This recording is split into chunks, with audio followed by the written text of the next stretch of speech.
Indiana Jones and the Dial of Destiny offers a very different take on this iconic character that I would consider one of my biggest cinematic heroes. From a very young age, I was always fascinated by this character, and for good reason. Because he was expertly crafted by George Lucas, Steven Spielberg, and yes, even Harrison Ford, and ended up being an irreplaceable piece of cinematic history similar to all the artifacts he typically hunts. I also believe that Indiana Jones was very much a product of the time he was created in. And even though people have tried to replicate the sense of awe and swashbuckling adventure that made those first three movies so iconic, to me, nobody, even the original creators, have been able to recapture that magic. It's become clear to me now more than ever that Indiana Jones was meant to be 3 movies and nothing more.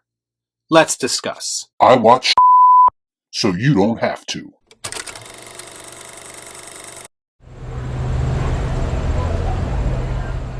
Indiana Jones and the Dial of Destiny follows legendary archaeologist Indiana Jones as he races against time to retrieve a legendary dial that can change the course of history. Accompanied by his long-lost goddaughter, he soon finds himself squaring off once again with one of his old foes. Right off the bat, I'm going to start off by saying the first 20 minutes or so of this movie is the part that feels the most Indiana Jones to me. Even if this moment is brought to life with inconsistent, de-aging technology, it is nice to see Indiana Jones in his prime once again. And this portion of the movie did feel like an epilogue of sorts. A lost portion of Indy's story that may have actually made for a much better movie had they made it when Harrison Ford was the appropriate age.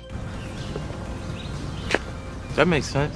For those 20 minutes or so, it felt like I was watching something that at least resembled the hero that I know and love. Even if a good portion of it was created with a computer, which would ironically be one of this movie's biggest issues, but more on that in a moment. Once we leave that moment in time, we are introduced to the version of Indy that we will be following for the rest of the film. And to me, that's when the film takes a turn for the unfortunate.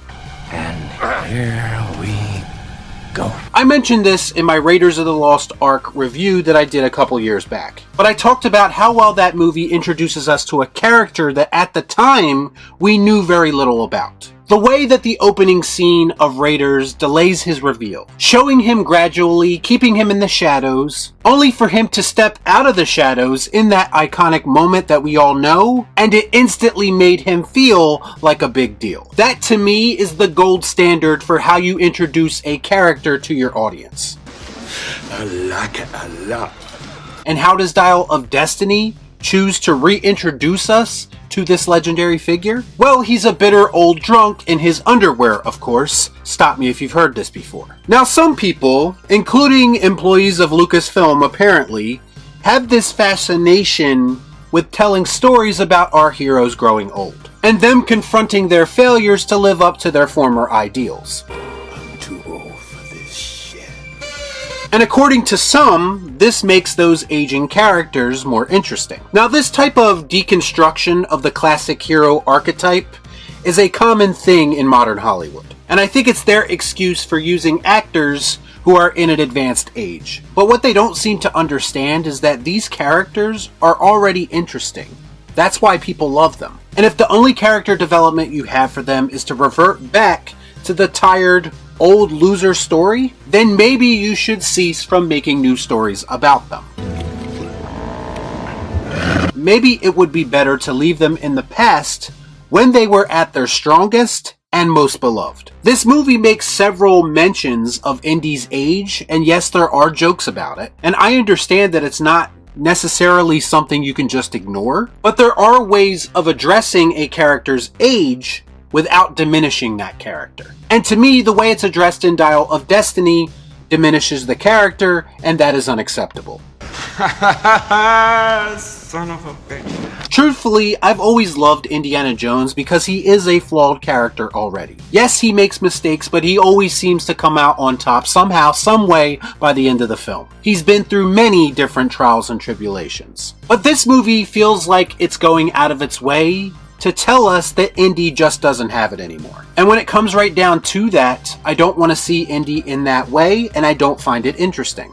No, don't like that. Say what you will about Crystal Skull, and yes, that is a very flawed movie still, but Indy still felt like a big deal in that movie, and he was still able to handle himself given his advanced age. And most importantly, it gave the character of Indy a somewhat happy ending. A happy ending that Dial of Destiny undoes and then tries to recover, but fails at doing so. Don't bother. I prefer to think that the last time we saw Indiana Jones, he was literally riding off into the sunset at the end of Last Crusade. Getting back to the visuals for a moment, I need to talk about the CGI in this movie. Thinking back to the original trilogy once again, I remember the excitement that I felt watching Indiana Jones run away from a boulder, or jump on and off of a moving tank. The action set pieces in the original trilogy were simple yet effective because they felt so real. And to me, nothing feels real about Dial of Destiny, and for that reason, it's very hard for me to get excited during any of these action sequences. What is real? How do you define real? I don't want to see Indiana Jones running around in front of a green screen city. How hard would it have been, given Disney's resources, to build actual sets for him to interact with? I'm sorry, but when they don't do that, it just comes off as lazy to me. And it also goes against the spirit of what Indiana Jones actually is. Put some effort into it! A lot has been said about Phoebe Waller-Bridge's inclusion in this movie even before its release. And after watching it, I have to say her character is very much unlikable through a large portion of this film. And that does feel like a decision that was very much intentional. Whether it's belittling Indy or double-crossing him or just being plain obnoxious, I think it's meant to be charming, but because of the way that it's delivered, it feels more annoying than anything. Shut up. Get out.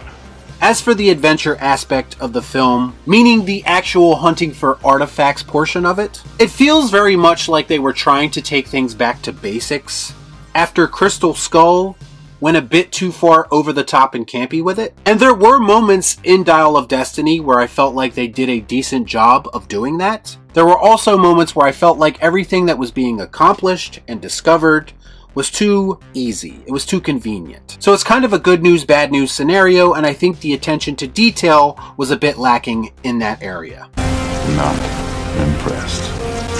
Mads Mikkelsen plays a character, a villain, that I feel like we've seen him play a million times before. He's very much been typecast into these stoic, man of few words, villains type roles. And he predictably does a good job in that role, but it really wasn't anything all that memorable. They also do their best to inspire some feelings of nostalgia through returning characters, or through the mention of previous adventures, but again, it all falls kind of flat. I don't give a As for the conclusion of this film, which according to reports has been changed once or twice, it felt like the overall message they were trying to deliver came off a bit clunky, and just like yet another instance of trying to make Indy look like he's lost it. Let's just say that Indy wants to conclude this movie doing something that feels out of character for him, and they give a reason why he wants to do it, but you really don't buy into it as an audience member, and that moment is kind of stolen from him in the most anticlimactic way possible. Why do these things always happen to me?